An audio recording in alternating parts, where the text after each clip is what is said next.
আলু সিদ্ধ করে মাখা মাখা করে নেব।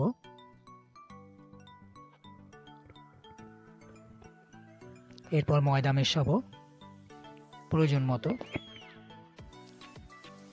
নুন এবং বাদামের কুচি দেবো, পেঁয়াজ পাতা কুচি মেশাবো আর দেবো অল্প সাদা তেল দিয়ে এবার মিশ্রণটা ভালো করে মেখে নেব। মাখাটা যেন একটু টাইট হয়, যদি প্রয়োজন পড়ে তাহলে আরেকটু ময়দা এর সঙ্গে মিশিয়ে নেব। ময়দা মাখা হয়ে গেলে এবার এটা একটা বলের মতো করে নেব। এই বলটাকে একটু আটা ছড়িয়ে তার উপর রেখে 8টা টুকরে ভাগ করে নেব।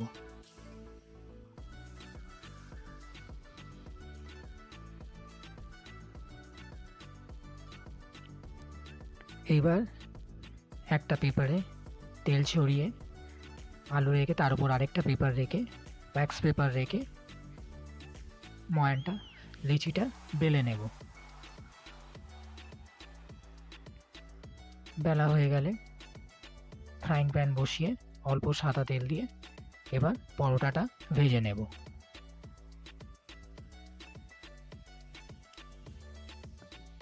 এরকম করে সবগুলো 8টা লেচি ভেজে নিয়েছি।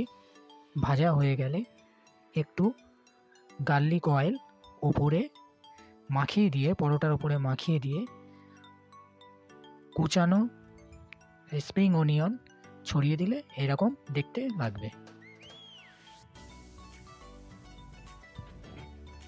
যদি ভালো লাগে চ্যানেলটিকে লাইক করবেন এবং সাবস্ক্রাইব করবেন।